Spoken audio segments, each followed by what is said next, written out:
नमस्कार, news state पर आप सभी का बहुत स्वागत है। बात एक बार फिर से आज हम करने वाले हैं डिजिटल अरेस्ट की। सवाल बड़ा होता जा रहा है और गंभीर होता जा रहा है कि आखिर डिजिटल अरेस्ट या फिर ये जो साइबर ठगी का जाल है उस पर लगाम कब और कैसे लगेगी, क्योंकि देखिए ग्वालियर भी एक बार फिर से लगातार इस तरह की ठगी का शिकार हो रहा है। ग्वालियर में पिछले एक हफ्ते के अंदर कई मामले सामने आए और 2 बड़े मामले सामने आए। और मध्य प्रदेश की बात कर ले तो सवाल यह उठ रहा है कि क्या साइबर ठगों के निशाने पर मध्य प्रदेश है।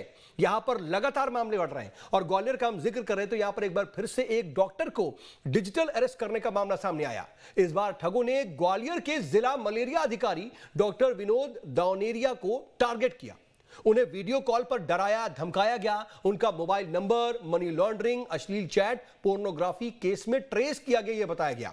कॉल करने वाले ने खुद को ट्राई का अधिकारी बताया। हालांकि डॉक्टर दौनेरिया कुछ गंवाने से पहले ही बच गए। बता दें कि ग्वालियर में 4 दिनों की बात कर ले तो डिजिटल अरेस्ट का यह दूसरा बड़ा मामला है। 3 दिन पहले ही दरअसल एक आयुर्वेदिक डॉक्टर को भी मनी लॉन्ड्रिंग केस में 29 घंटे तक डिजिटल अरेस्ट कर लिया गया था और उस वक्त तो ठगों ने 21 लाख रुपए तक उनसे वसूल लिए थे। सवाल यह कि इतनी जागरूकता के बाद, इतनी बार इसको लेकर के बातचीत करने के बाद भी पढ़े लिखे और अच्छे अच्छे पदों पर बैठे लोग भी डिजिटल अरेस्ट के शिकार कैसे बन जाते हैं। और सबसे बड़ी बात यह कि साइबर अपराधियों के निशाने पर मध्य प्रदेश ही ज्यादा क्यों दिखाई दे रहा है। एक के बाद एक ऐसे मामले क्यों सामने आते जा रहे हैं प्रदेश से, इन सब बातों पर जरा अपने मेहमानों से विस्तार में चर्चा करेंगे। खास बात यह है कि डॉक्टर विनोद दौनेरिया जो कि मलेरिया अधिकारी हैं ग्वालियर के, जिनको ठगी का शिकार बनाने की कोशिश की गई, वो भी हमारे साथ इस चर्चा में शामिल होंगे। एक छोटी सी रिपोर्ट दिखाते हैं, उसके बाद सबसे चर्चा की शुरुआत। थम नहीं रहे हैं डिजिटल अरेस्ट के मामले। साइबर क्रिमिनल्स के निशाने पर एमपी। ग्वालियर में फिर डिजिटल अरेस्ट का फंदा। एक और डॉक्टर को फंसाने की साजिश। पहले इन 2 तस्वीरों को देखिए। पहली तस्वीर में मुकेश शुक्ला है, दूसरी तस्वीर में विनोद दौनेरिया है। इन दोनों में 2 बातें कॉमन है। एक तो ये दोनों डॉक्टर हैं, दूसरी ये दोनों डिजिटल अरेस्ट का शिकार हुए हैं। लेकिन एक बड़ा फर्क है ये कि जहां Ayurvedic doctor Mukesh Shukla cyber criminals के झांसे में आकर अपने 21 लाख रुपए गवा देते हैं, तो वहीं जिला मलेरिया अधिकारी डॉक्टर विनोद दौनेरिया करीब 3.5 घंटे तक डिजिटल अरेस्ट तो हुए, लेकिन जालसाजों की ठगी का शिकार होने से बच गए। ये कैसे हुआ? डॉक्टर विनोद दौनेरिया ने न्यूज स्टेट के कैमरे पर सब कुछ बताया है। पूरा मामला गुरुवार दोपहर का है, जब डॉक्टर दौनेरिया को जालसाजों का कॉल आया था। 1:20 पे मेरे पास कॉल आता है अननोन नंबर से। तो वो बोलते हैं कि मैं ट्राई से बोल रहा हूँ, telecom regulatory authority of India से।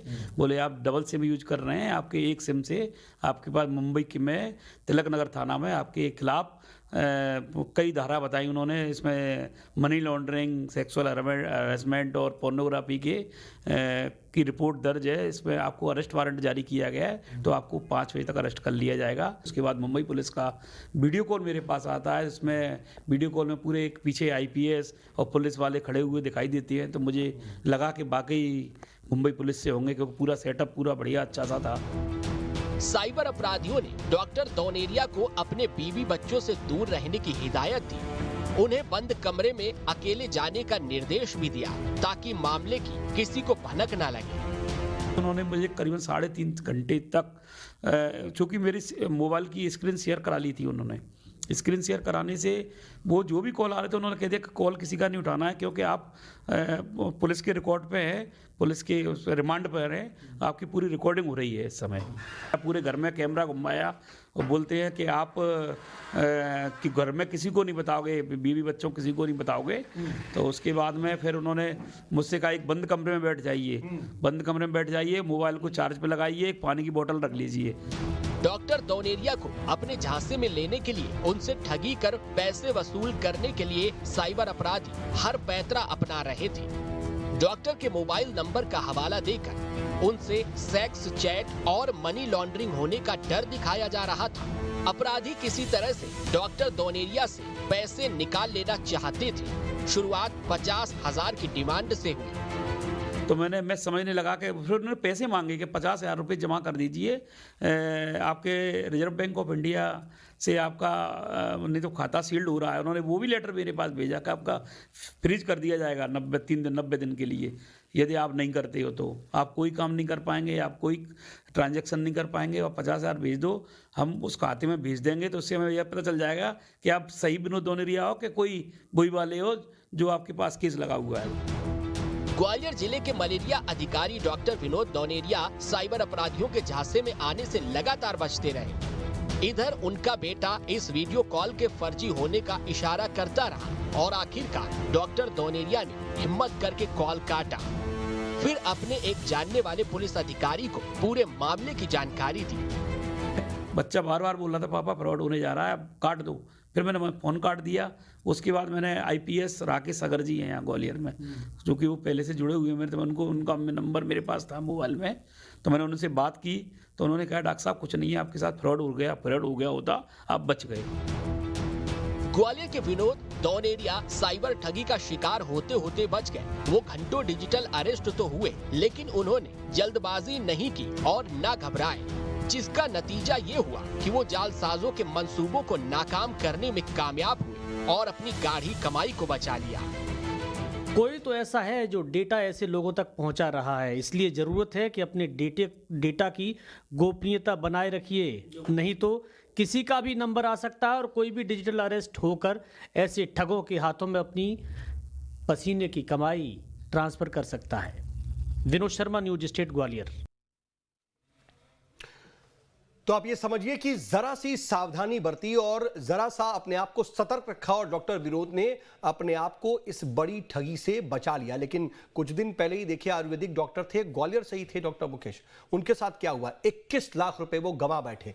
तो हम लगातार इसको लेकर के बातचीत कर रहे हैं और डिजिटल अरेस्ट को लेकर के अक्सर हम चर्चा करते हैं। उसके पीछे सबसे बड़ा मकसद ये है कि जो लोग इस खबर को देख रहे हैं, जो लोग हमारे इस टेलीकास्ट को देख रहे हैं, वो कम से कम समझे, अवेयर हो, जागरूक हो और इनसे बचने की कोशिश करें। हमारे साथ खास मेहमानों का पैनल जुड़ गया, उनसे परिचय करा दें।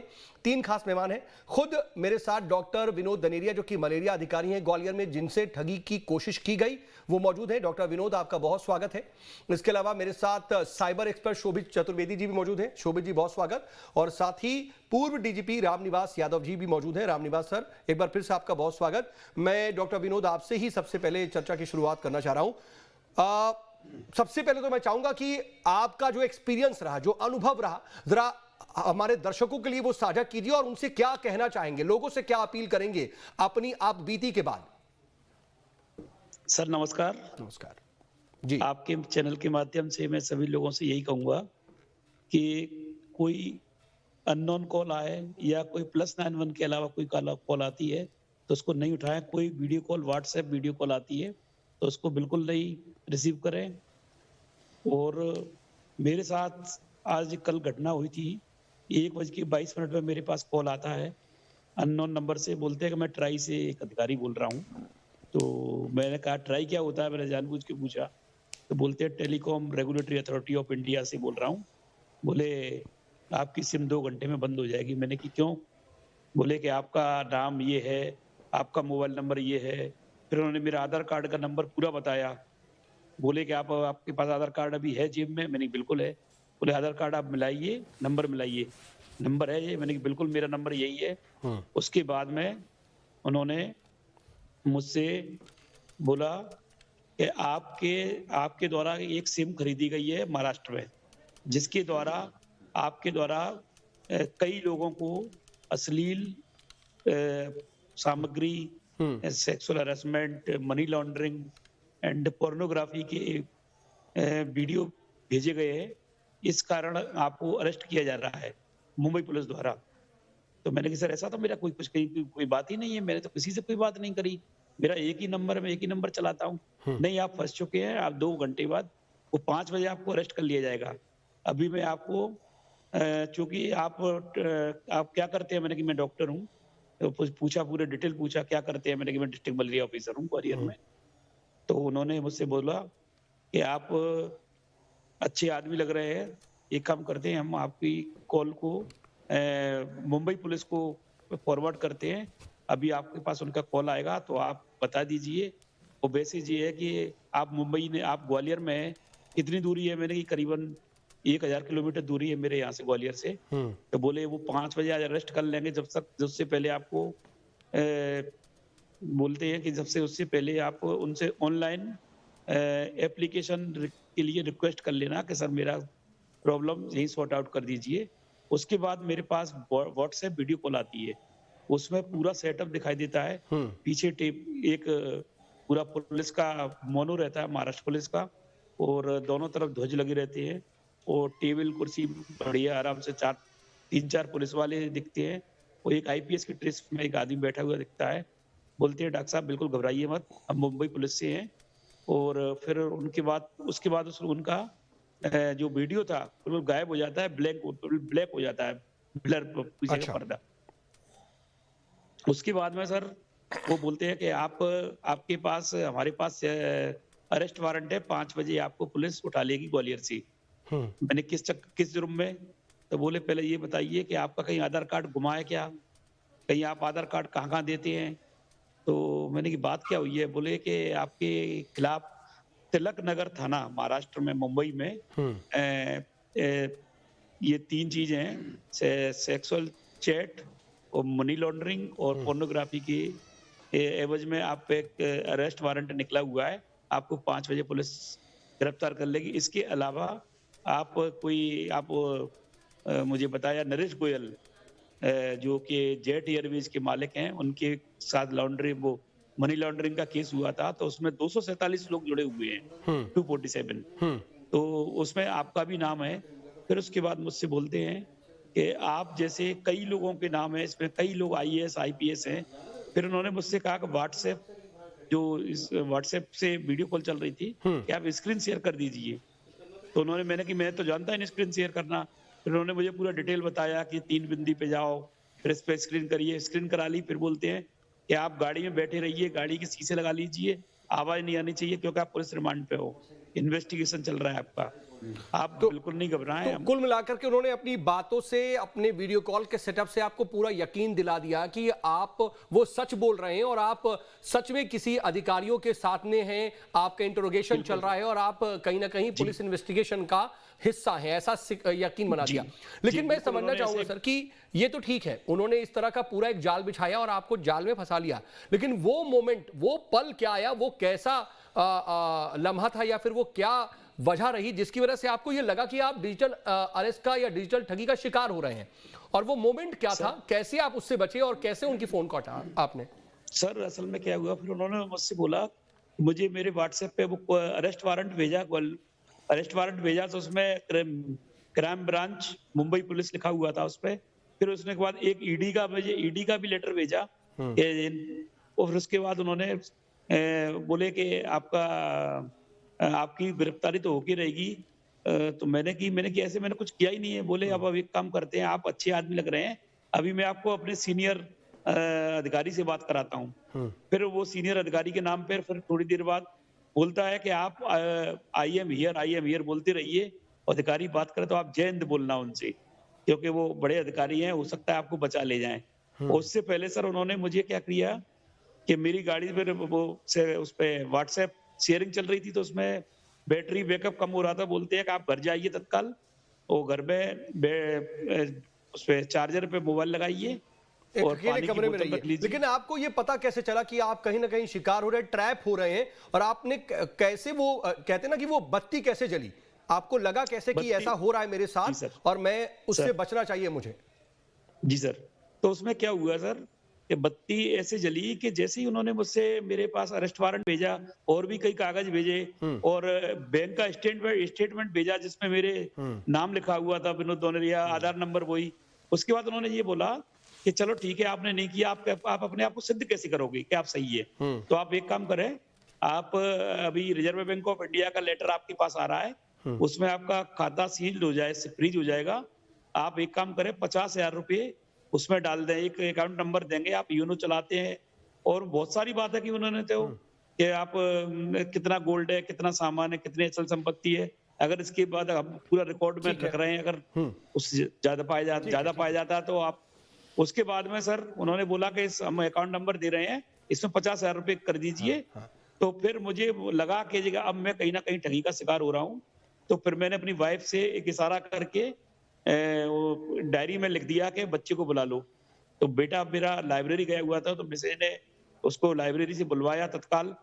फिर उसने एक नांगरे पाटिल करके एडीजी का नाम लिया कि वो बात कर रहे हैं। तो फिर बच्चे ने मुझे व्हाट्सएप नहीं, उसे मोबाइल पे लिख के भेजिया कि कागज पे लिख के, पापा फ्रॉड केस है, ये फ्रॉड कॉल है, ये आपको क्या नाम है पैसे। तो आपके बच्चे ने, मतलब उन्होंने एक अधिकारी का नाम बताया, आपने बच्चे को इशारे में वो नाम बताया और गूगल पर सर्च किया तो पता चला कि ऐसा कोई अधिकारी एग्जिस्ट ही नहीं करता। तब आपको लगा कि, और बच्चे ने कहा कि आप डिजिटल अरेस्ट का शिकार हो रहे हैं, आप बिल्कुल। जी। आपने आखिरी में क्या किया, जल्दी से बताइएगा। तो सर फिर मैंने जल्दी से, फिर बोले मैंने कि मुझे घबराहट हो रही है, बेचैनी हो रही है, मैं थोड़ा टॉयलेट जाना चाहता हूँ। तो मैं गया, तो बोले बाथरूम में ले जाइए मोबाइल को, मोबाइल बंद मत करिए, बिल्कुल देखते रहिए। फिर उसके बाद सर मैंने आके बच्चों ने बिल्कुल क्लियर कर दिया, पापा बिल्कुल कट करो फोन। तो फिर मैंने फोन कट कर दिया। तो फिर आपने कट कर दिया। मुझे एक चीज अगर बहुत शॉर्ट में अगर आप बता पाएं कि आपकी जो क्या पर्सनल डिटेल, चाहे वो नंबर हो और आपका आधार कार्ड, इसके अलावा भी कुछ ऐसी जानकारियां थी जो आपको लगा कि ये जानकारी उन तक नहीं होनी चाहिए, चाहे आपके बैंक खाते की डिटेल हो या कुछ, वो सब भी उनके पास था पहले से, या आपसे पूछा उन्होंने? सर उन्होंने मुझसे ये भी पूछा कि आपके कितने खाते हैं। मैंने मेरा तो एक ही है। किस बैंक? बोले आपके पास, बोले कि आपके पास ये खाता है कैनरा बैंक का, एटीएम कार्ड भी दिखाया कैनरा बैंक का। मैंने मेरा ही नहीं है। बोले आप कैसे कहते हो कि ये आपका नहीं है, आपके नाम है, फोटो तक दिखाए थे उन्होंने। बिल्कुल ठीक है। लेकिन देखिए, आपके साथ जिस तरीके की कोशिश की गई वो तो समझ में आया, और आपको एक वक्त ऐसा आया जब लगा कि आप शिकार हो रहे हैं। लेकिन कुछ दिन पहले हमने देखा कि एआई के माध्यम से देखिए किस तरीके से ठगी की कोशिश की गई। बाकायदा सीबीआई कमिश्नर का बाकायदा एआई वर्जन बना लिया गया था और वो सामने आकर बात कर रहे थे। तो ऐसे में तो कोई भी गच्चा खा जाता है, और वो 21 लाख रुपए गवा बैठे, ऐसे भी मामले सामने आए। तो ये तो अच्छी बात है कि आप बच गए। लेकिन मैं आता हूं आपके पास, और रामनिवास यादव साहब, आपने सुना और आपने, मतलब मुझे यकीन है कि ऐसे ही आपके पास एक दो नहीं 50 मामले आपने देखे होंगे, समझे होंगे। लेकिन आप ये नहीं देख पा रहे हैं क्या सर कि पूरी तरह से संगठित तरीके से, बहुत ऑर्गेनाइज तरीके से, वेल प्लान तरीके से, और बहुत सी डिटेल्स ऐसी लेकर के जिसके बारे में आदमी कच्चा खा जाए कि ये डिटेल तो सिर्फ किसी अधिकारी या किसी ना किसी सरकारी विभाग के पास ही होगी, उस तरीके से ट्रैप करते हैं ये आजकल जो है डेटा, फ्यूचर में भी है कि डेटा इज पावर। क्योंकि जब सरकार में भी हम 10 जगह अपना आधार कार्ड, पैन कार्ड जगह जगह देते हैं, तो जब एक बार आधार कार्ड, पैन कार्ड ये जगह जगह दिया जाता है कहीं एक से, क्योंकि उन डिपार्टमेंट में भी जो कंट्रोल होना चाहिए कि सीक्रेसी का, तो कहीं से भी खोल के वो डाटा ले लेते हैं और फिर वो पूरी जानकारी किसी भी व्यक्ति की मिल जाती है।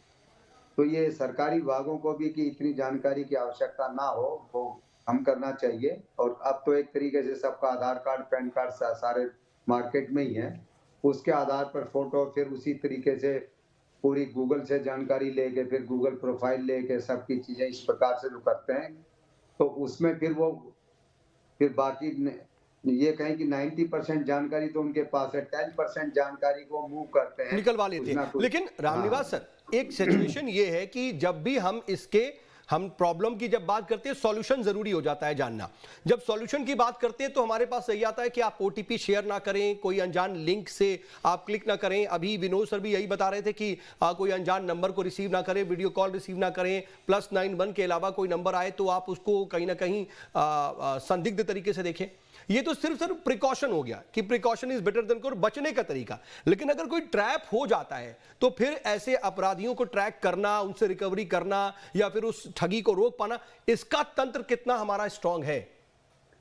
वो देखिए, अभी तक पूरे देश में उतना मजबूत तंत्र नहीं है। बड़े शहरों में जैसे कि दिल्ली हुआ, मुंबई हुआ, या हमारे मेट्रोपॉलिटन जो टाउन है, सिटीज है, उनमें तो है। भोपाल हुआ, नहीं सर, नोएडा के एपी सेंटर है इस तरीके के साइबर अरेस्ट का। लगातार हर दूसरे दिन और बीते कुछ महीनों में तो इतने मामले सामने आ गए, उसमें बड़े बड़े प्रोफेशनल्स, बड़ी बड़ी कंपनियों के सीईओज, डॉक्टर्स, पूर्व अधिकारी। लेकिन यहां पर भी वही हाल हो जा रहा है, ट्रैक नहीं किया जा पा रहा। वो सही कह रहे हैं, क्योंकि जो एक्सपर्टीज पुलिस के पास होनी चाहिए उस लेवल की, वो अभी तक नहीं है। नहीं तो आज इसके लिए क्या जरूरत है सर? हम अक्सर बात करते हैं, ये लगता है कि एक्सपर्टीज नहीं है, जरूरत क्या है? इस तरह के तंत्र को कैसे डेवलप करें? इसके लिए क्या है कि हमारे जो उतने ही प्रोफेशनल एक तरीके से, चाहे हम उसको डेपुटेशन पे लें, यदि डायरेक्ट भर्ती नहीं कर सकते क्योंकि इतने जल्दी नियम जो बनाने में, डेपुटेशन पे लेकर एक 10-20 केसों को अच्छी तरीके से सुलझा कर, क्योंकि डिटेक्शन जब तक नहीं होगा, उन पर डिटेक्शन के बाद सजा के फास्ट ट्रैक कोर्ट के अंदर इसको लेके जाना चाहिए। फास्ट ट्रैक नहीं, एक साइबर डेस्क तो बना हुआ है सर, एक साइबर सेल है, साइबर डेस्क हर थाने में है। उस साइबर डेस्क को और स्ट्रांग करने और कुछ शिथिलता कहीं ना कहीं नियमों में करने की जरूरत है और सबको आपस में जोड़ने की भी जरूरत है, ताकि ये ना हो कि ये इस थाने का मामला है, वो उस थाने का मामला है, ये इस राज्य का मामला है, यही उलझ कर ना रह जाए। लेकिन शोभित चतुर्वेदी जी, ये जो हम बात करते हैं साइबर ठग बड़ी तेजी से जो सिस्टम का लूप होल है ना, उस लूप होल का ही फायदा उठा रहे हैं। लोग तो जागरूक हों, तंत्र को भी मजबूत किया जाए, उसके अलावा और क्या सॉल्यूशन?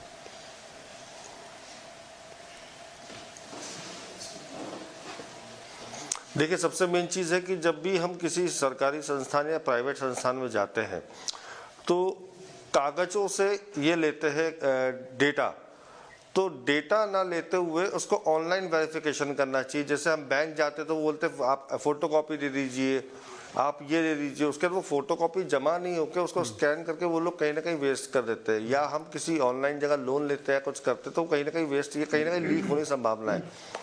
जब डिजिटल भारत है, सब कुछ ऑनलाइन है, आपके एक यूआईडी से सब कुछ लिंक है, चाहे आपका मोबाइल हो, चाहे आपका बैंक हो, चाहे आपकी यूपीआई हो, चाहे आपका पैन कार्ड हो।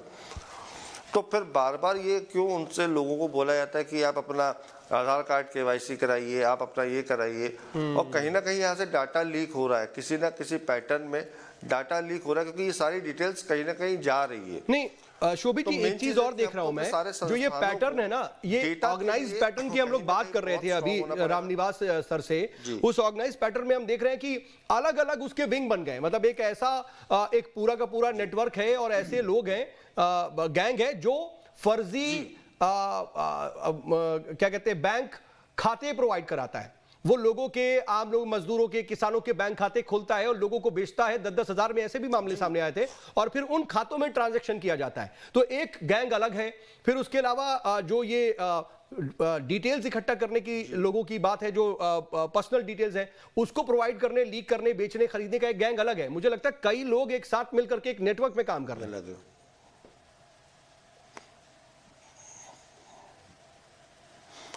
एक्चुअल इसका सरगना कोई एक दो नहीं है, पूरी टीम है और ये सब बटी हुई है। ये सब अलग अलग लेवल पे काम कर रहे हैं। अकाउंट्स कोई खुलवाता है, डेटा कोई लाता है, काम कोई करता है, ट्रांसफर कहीं होते हैं, ट्रांजैक्शन कहीं होते हैं, और कुल मिला के पूरा पैसा घुमाया जाता है। ये वेल ट्रेंड वो लोग हैं जिनको सबको पैसा बांटा जाता है, और इनका जो मेन आदमी है वो कहीं ना कहीं इन सबसे थ्रू नेट या तो क्या इसका विदेश से भी तार जुड़ा हुआ है? क्योंकि अक्सर +91 के अलावा नंबर से आता है, तो क्या वो इंटरनेट कॉल होती है, किसी मोबाइल किसी सिस्टम के थ्रू जनरेटेड कॉल होती है, या फिर वाकई लिंक है विदेशों से, चाइना से, कहीं और से?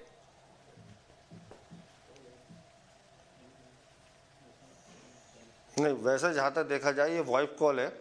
ये बहुत सारे ऐसे ऐप्स आते हैं जिससे आप अगर किसी का भी नंबर बदल के कॉल कर सकते हैं। इसके अंदर ये लोग VPN यूज़ करते हैं। और मुझे एक चीज़ पूछनी थी डॉक्टर साहब से, जब पहला कॉल इनके पास आया था तो क्या वो कॉल इनके नॉर्मल कॉल पे आया था या व्हाट्सअप कॉल पे आया था, और उसका नंबर क्या था और उसने क्या बोला था? क्योंकि अभी मेरे पास एक लेटेस्ट कॉल एक मेरे किसी परिचित से आया कि पहले एक नॉर्मल कंप्यूटराइज कॉल आया था। ठीक है डॉक्टर साहब, सुन रहे हो तो आप जवाब दीजिए शोभित जी का। और उसके बाद जब कंप्यूटराइज जो पहला कॉल आया था, क्या आपके पास नॉर्मल नंबर पे कॉल आया था या कंप्यूटराइज कॉल था या व्हाट्सएप से था? पहले कॉल आया था +87, मैंने बाद में देखा +87 कॉल से आया था, लेकिन जो दूसरा वीडियो कॉल, हाँ नॉर्मल कॉल से आया था, और इसमें बाद में देखा था +87 लगा था। लेकिन बाद में वीडियो वही है कि वो ट्रैकिंग वो कहीं ना कहीं मिसगाइड करते हैं लोगों को, कंपनियों को, ट्राई को, कि हाँ उसको ट्रैक ना किया जा पाए। लेकिन रामनिवास सर, हम लंबा समय हो गया इस पर बात करने के लिए। हम ये देख रहे हैं कि बीते कुछ सालों से ये मामला है और अब ये बहुत ज्यादा बढ़ गया है। मुझे लगता है कि 2-4-10 लोग नहीं इसमें इन्वॉल्व हैं, 2-4-100 लोग नहीं, बल्कि कई हजार लोग इस तरह की ठगी में अब इन्वॉल्व हो गए। कुछ तो नौसिखिए भी हैं जो कई बार पकड़े जा रहे हैं, और ज्यादातर नौसिखिए ही पकड़े जा रहे हैं। तो इसको रोकने का, तंत्र डेवलप करने का शायद कहीं ना कहीं उसको ध्यान नहीं दिया जा रहा है क्या? नहीं, ये सही कह रहे हैं आप कि एक तरीके से प्रदेश स्तर पर इसकी, जिसको कहें कि सही प्रोफेशनल, जैसे आज में कहें कि साइबर सेल है या हमारी साइबर पुलिस है, वो उस प्रकार की तकनीकी से सुसज्जित नहीं है जिस प्रकार की तकनीकी आजकल ये फ्रॉड करने वाले वो इस्तेमाल कर रहे हैं। वो उसी रूटीन पुराने जो तकनीक है उसी से सुसज्जित हैं, तो इसलिए जो है हम इसके लिए जो लेटेस्ट टेक्निक वाले जो इंजीनियर्स हैं उनका चाहे डेप्रेशन पे लें या उनको। लेकिन सर देखिए होता क्या है ना, हमें प्रॉब्लम का सॉल्यूशन भी पता है मोटे तौर पर। जब हम बात करते हैं, कोई भी अगर थोड़ा सा भी जानकार है, एक्सपर्ट आप जैसा है, वो बताएगा कि हमको तकनीकी लोगों को भर्ती करना होगा, स्ट्रांग करना होगा अपने साइबर सेल को। लेकिन सर इसकी प्रक्रिया होती नहीं। खुद प्रधानमंत्री नरेंद्र मोदी मन की बात में इस पर चिंता जाहिर कर चुके हैं, डिजिटल अरेस्ट का नाम ले चुके हैं, जिक्र कर चुके हैं, लेकिन फिर भी उस स्तर पर शायद काम नहीं हो रहा। वो आप सही कह रहे हैं। काम करने के लिए क्या है कि जिसको कि एक बिल्कुल फास्ट मोड में या मिशन मोड में, जिसमें कहें कि हर एक की लगातार डेली मॉनिटरिंग हो गई, क्योंकि ये बहुत ज्यादा बड़ी समस्या। अब ये बड़ी चीज हो चुकी है और मुझे लगता है सभी अपराधों से सबसे बड़ा अपराध ये बनता जा रहा है। बाकी अपराधों में तो सामने होता है आरोपी, चोरी, डकैती, मारपीट, अपराध, गैंगरेप, सब में, लेकिन ये ऐसा आरोपी है, ऐसे लोग होते हैं जिनको पकड़ पाना भी मुश्किल होता है और बड़े आसानी से ये अपने काम को अंजाम देते हैं। डॉक्टर विनोद जी, मैं आखिरी में आपसे एक सवाल पूछना चाह रहा हूं, बहुत उसका संक्षेप में जवाब चाहूंगा कि आप तो देखिए भुक्तभोगी हैं, बच गए, आपकी थोड़ी सी सतर्कता से मैं चाहूंगा कि जो लोग आपको सुन रहे हैं, देख रहे हैं, उनसे आप क्या अपील करेंगे, ऐसे मामलों से कैसे बचें? मैं आम जन से सभी से यही अपील करूंगा कि कोई भी अननोन कॉल को पहले देखें, उसका +91 है क्या, अगर और कोई +91 के अलावा कोई कॉल आता है तो बिल्कुल रिसीव नहीं करें। इसके अलावा कोई भी व्हाट्सएप वीडियो कॉल तो अननोन को तो बिल्कुल करना ही नहीं है। मैं लोगों से यही अपील करूंगा सबसे। और एक चीज और मेरी समझ में आई कि कोई भी अरेस्ट होते हैं तो कोई भी पुलिस अरेस्ट करती है तो वो डायरेक्ट पुलिस, लोकल पुलिस के सहारे आके अरेस्ट करती है और मोबाइल के, और इसमें एक बात ये भी कि कोई जो है पुलिस या कोई भी जो प्रशासनिक अधिकारी है किसी भी विभाग का, वो वीडियो कॉल करके आपको इंटेरोगेट नहीं करता, आपसे पूछताछ नहीं करता। इसको समझना चाहिए। आपको वीडियो कॉल करके आपको किसी केस के बारे में बताकर एक थाने में बैठ करके आपको किसी केस में फंसने की जानकारी नहीं देता। उसका काम करने का बिल्कुल अलग तरीका है। लोग इसके झांसे में आ जाते हैं, वही सेटअप बना देते हैं। बहुत बहुत शुक्रिया आप सभी का हमारे साथ जुड़ने के लिए और चर्चा में शामिल होने के लिए। कुल मिलाकर के अभी तक की स्थिति यह है कि आपके ही हाथ में अपने बचाव की स्थिति है। आप सतर्क रहिए, सावधान रहिए। जितना ज्यादा सतर्क रहेंगे, सावधान रहेंगे, उतना बचेंगे। तंत्र को डेवलप करने की जरूरत है, मजबूत करने की जरूरत है। इस पर चिंता तो जाहिर हो रही, लेकिन काम कब होता है यह भी देखने वाली बात होगी। वक्त एक छोटे से ब्रेक का हो गया है।